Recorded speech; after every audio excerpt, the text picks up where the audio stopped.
Olá, companheiros da Instituição Espírita Caravana Fraterna Nosso Lar. É um prazer estar em contato novamente com os amigos através desse meio virtual, porque a pandemia ainda não abrandou a ponto de nos reencontrarmos fisicamente.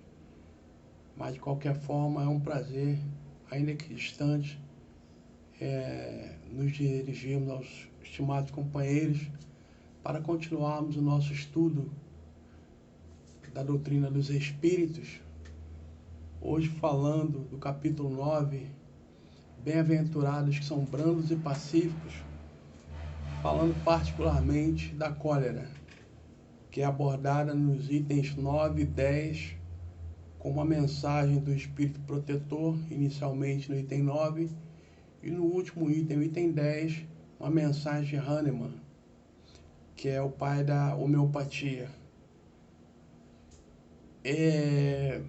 Nós, seres humanos, não damos importância a algumas coisas que são interessantes a gente considerar.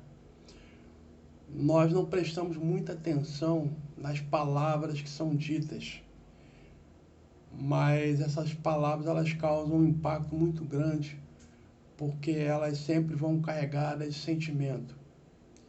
Jesus, com muita propriedade, falou e nos alertou de que a boca fala do que está cheio o coração. E muitas das vezes, quando esse coração transborda, seja de coisas boas ou de coisas ruins, nós, muitas das vezes, sem o bom senso ou com a razão plenamente estabelecida, falamos coisas das quais vamos nos arrepender ou vamos nos gratificar em todos os momentos da nossa vida. Quando são coisas gratificantes que nos lembramos, que ótimo, né?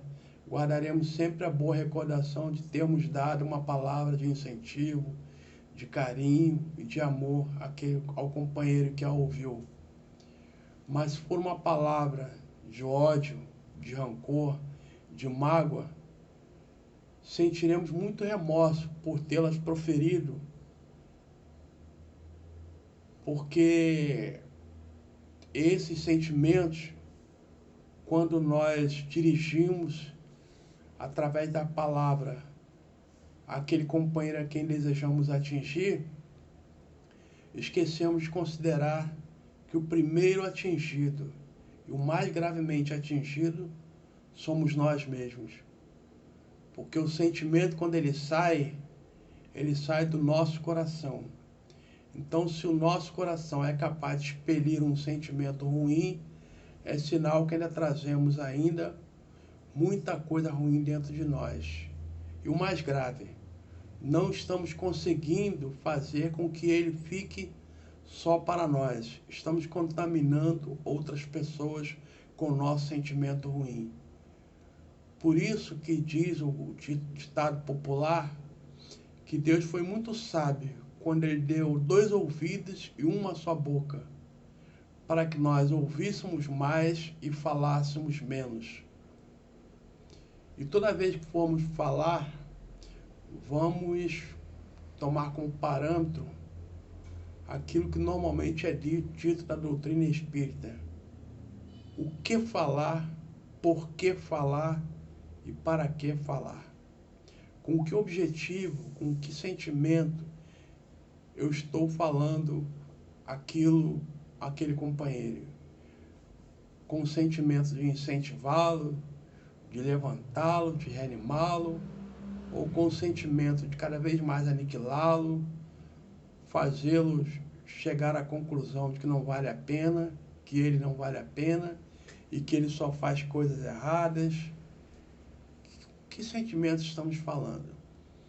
Eu gostaria de fazer esse preâmbulo antes de entrar no assunto cólera, embora tudo que eu tenha falado até agora tem relação direta com o nosso tema, mas eu precisava falar isso porque até no início do capítulo 9, que está contido em Mateus capítulo 5, versículo 21 a 22, Jesus se refere à palavra com a seguinte passagem evangélica.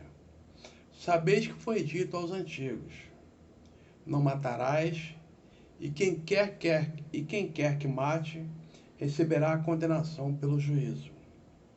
Eu, porém, vos digo que quem se puser em cólera contra seu irmão, merecerá a condenação no juízo. Que aquele que disser a seu irmão, raca, merecerá ser condenado pelo conselho. E que aquele que lhe disser, és louco, merecerá ser condenado ao fogo do inferno. Repetindo, Mateus capítulo 5, versículo 21 e 22. Por que nós iniciamos essa nossa conversa falando sobre a palavra? Porque a cólera é um veneno traiçoeiro. Ela começa a nos minar através de pequenas coisas que nós não nos damos conta. Não nos damos contas. Por exemplo, a palavra. Proferimos uma palavra ofensiva a alguém, alguém nos retruca com uma outra palavra ofensiva, nós retrucamos num tom mais alto, e aquela outra pessoa nos retruca num tom mais alto ainda, e nós vamos retrucar num tom mais acima ainda do que ela nos ofendeu, ou que nós nos julgamos ofendido, e nós vamos então contrapor com um volume ainda mais alto na nossa voz e sem observar que está havendo uma alteração no nosso psiquismo, está havendo uma alteração psicológica. Estou saindo de uma simples contrariedade para entrar num estado de revolta, de belicosidade, de enfrentamento e de tentar subjugar aquele companheiro. Primeiro pela fala, não foi possível. Depois eu vou recorrer às ofensas e talvez na agressão física e talvez até numa situação bem mais penosa e lamentável. E o Espírito Protetor que nos dita a mensagem que está contida no item 9, ele diz: se nós formos examinar exatamente qual o motivo da cólera, nós vamos ver que ela se resume em pequenas contrariedades, coisas mesmo pueris e que nós não resistimos porque levamos a nossa personalidade em alta conta. O nosso orgulho é tão alto e tão grande que nós julgamos que não merecemos ou não temos que ser contrariados ou mesmo afrontados. Nós acreditamos que a nossa palavra, o nosso posicionamento deve ser respeitado e seguido na íntegra, sem nenhuma contestação. E quando alguém nos contesta, nos contrapõe, nós apelamos primeiro para o tom de voz, né? E falamos cada vez mais alto e retrucamos cada vez mais alto até que partimos para um ato mais violento. E ele diz o seguinte, que esse orgulho, uma vez contrariado, exacerbado, nos leva até a cólera, que é um estado de demência passageira. O que é demência passageira? Demente é aquele que não tem um pleno domínio da sua razão, né? Tem o seu raciocínio, a sua sensibilidade, a sua razão alterada por um retardo, alguma coisa. E o Espírito Protetor coloca o cidadão colérico, o compara a um demente, ou seja, aquele que não tem domínio da sua razão, né? Ele perde a razão por alguns momentos, e essa perda da razão, que leva a consequências imprevisíveis, muitas das vezes resultando em situações criminais, em que a justiça chega a denominar que a pessoa que vitimou uma outra sofreu uma privação de sentidos, ou seja, ela se encolerizou de uma tal forma que ela foi incapaz de manter o equilíbrio e pensar exatamente na medida em que estava tomando. Essa medida se tornou uma agressão e talvez um homicídio.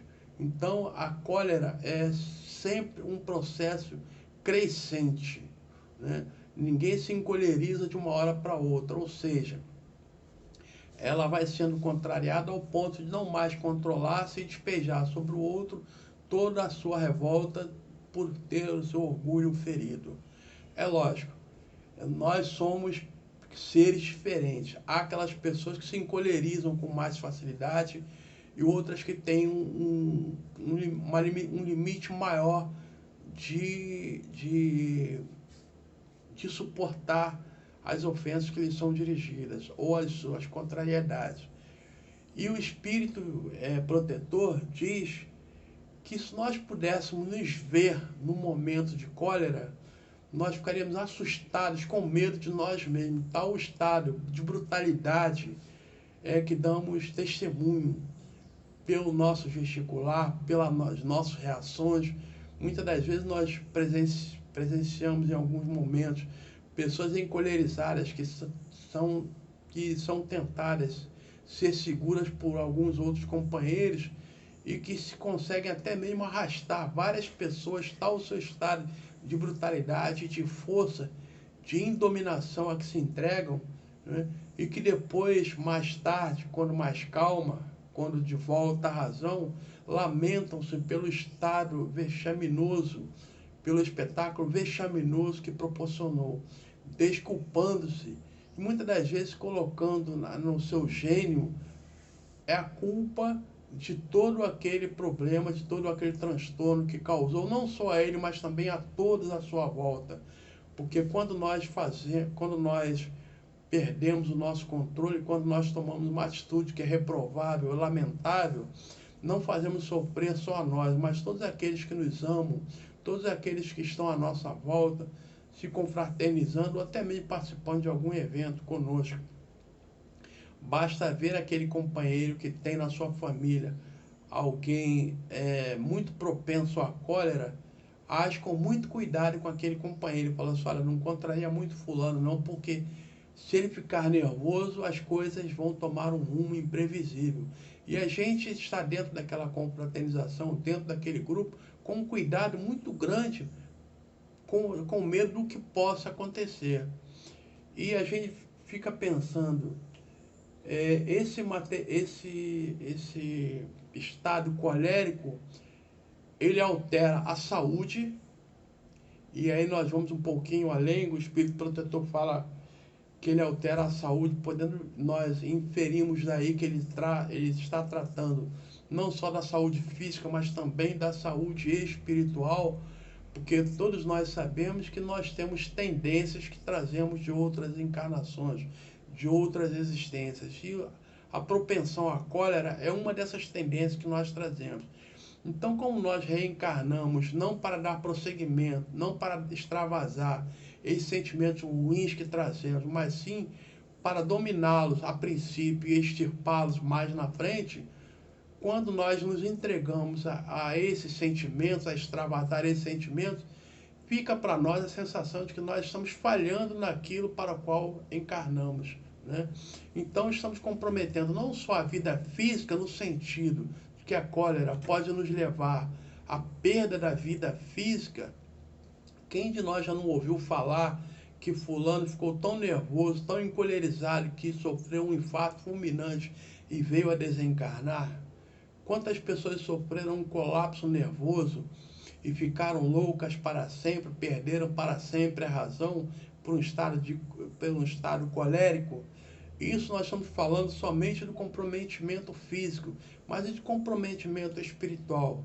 Quando chegarmos ao plano espiritual e vemos que falhamos na nossa existência, porque viemos para dominar um estado que era latente em nós e, pelo contrário, não só não conseguimos, como retornamos de forma antecipada ao mundo espiritual por não termos controlado de forma exitosa esse nosso pendor que tanto mal nos causou e continua causando, né? Então há um comprometimento tanto da vida física quanto da vida espiritual.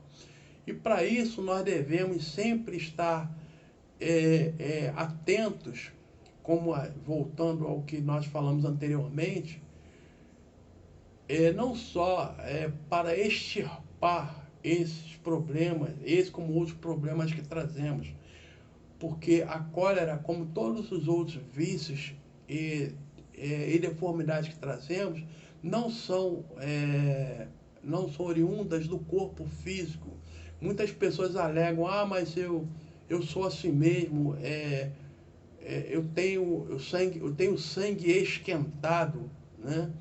Como se o corpo fosse o causador desse mal que ele carrega. E nós sabemos que o corpo não é portador de nenhum mal. O corpo é apenas um veículo pelo qual nós manifestamos as tendências que trazemos. O corpo é apenas um instrumento para que o espírito se manifeste. Então a cólera também é uma manifestação espiritual. É um impulso que trazemos, um impulso ainda animalesco que trazemos, né? Porque a cólera como nós já falamos anteriormente, ela é oriunda do orgulho contrariado, do ponto de vista contrariado, da personalidade contrariada. Nós respondemos como os animais. Os animais, quando ele é acuado, quando ele é provocado, ele responde com a força. E a cólera é uma resposta pela força. Se não conseguimos atingir ou aniquilar o nosso pretenso adversário, pelas palavras passamos por ações mais duras.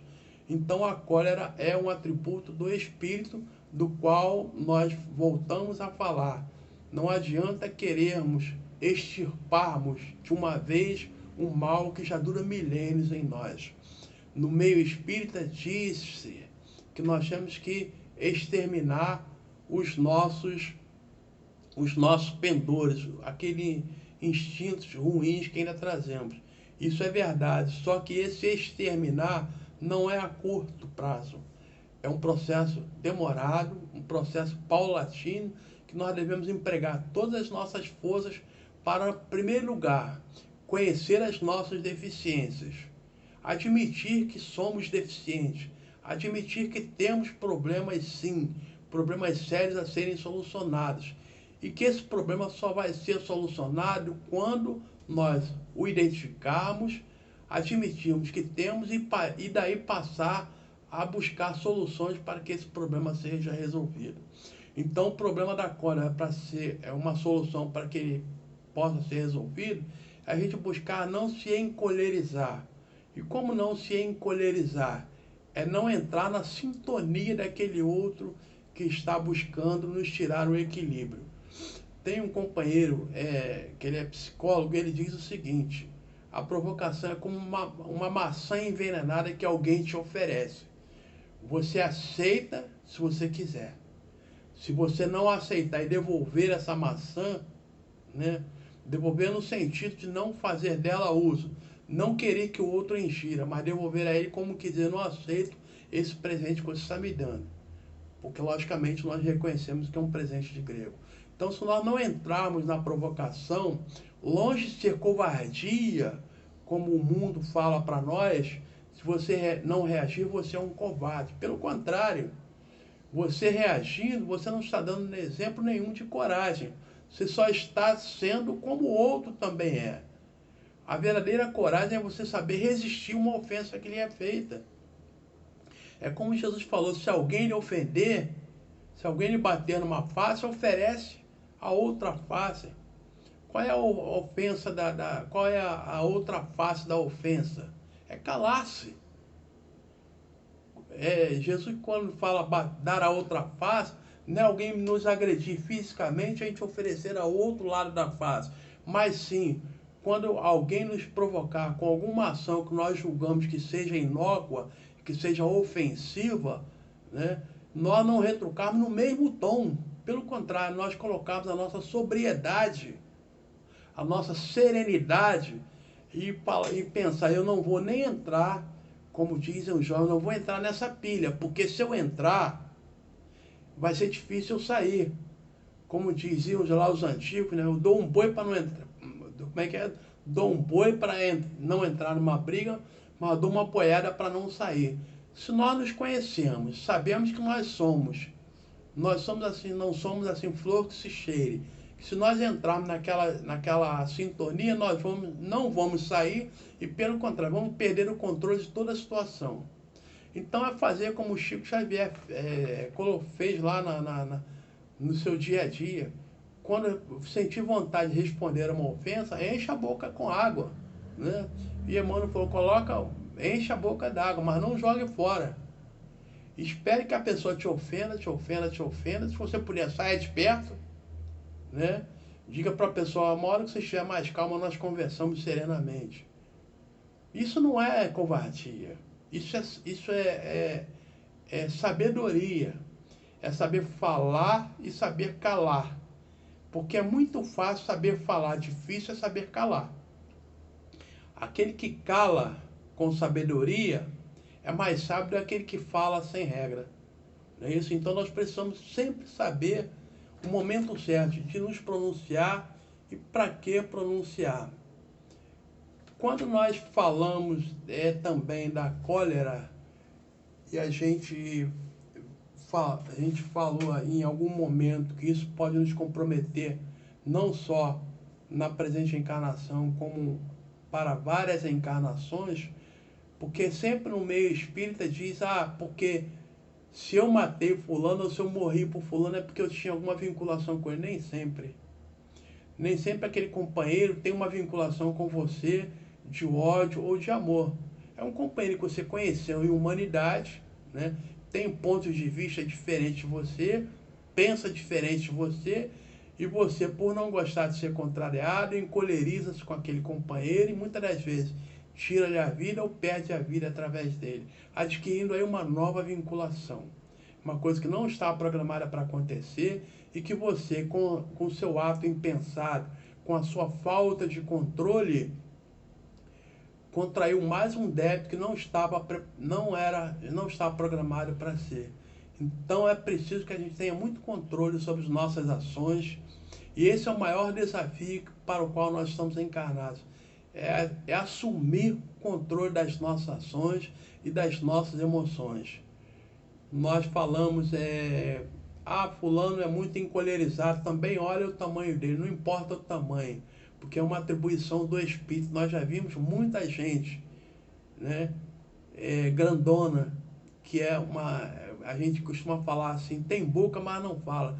Já vimos muitas pessoas fraquinhas fisicamente, mas que são enfesadas abertas, porque o problema não é do corpo. Temos que tirar essa ideia de que o problema é do corpo. Eu estou encolerizado porque pinta em mim uma adrenalina e alguma coisa me tira do sério e eu viro bicho. Não é isso.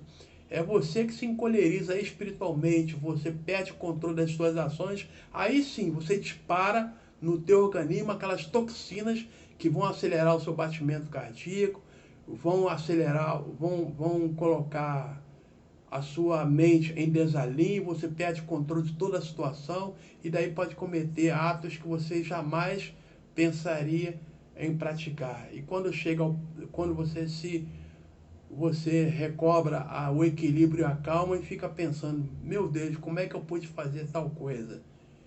Quando a gente consegue parar antes de perpetrar um ato do qual nos arrependeríamos amargamente lá na frente, ótimo. Pior quando não conseguimos. Pior quando retornamos ao plano espiritual através de um suicídio, ou retornamos ao plano espiritual carregando um assassinato nas costas, ou carregando além disso tudo, o remorso por termos ferido a tanta gente, não só a nossa vítima direta, mas todos aqueles que nos querem bem ou todos aqueles que querem bem aquele que vitimamos. Que a gente possa ter sempre o controle das nossas ações. Quando sentimos vontade de perder a linha, vamos fechar os nossos olhos, pedir a Deus que conserve o nosso equilíbrio, que conserve o nosso pensamento sempre voltado para o bem. Que os amigos espirituais nos abençoem, nos amparem, que eles possam sempre nos mostrar uma saída, que seja sempre a saída da convivência harmoniosa, da fraternidade e do amor, como tão bem nos exemplificou Jesus. Muita paz a todos, muito obrigado mais uma vez pela compreensão e pelo carinho de todos. Muita paz.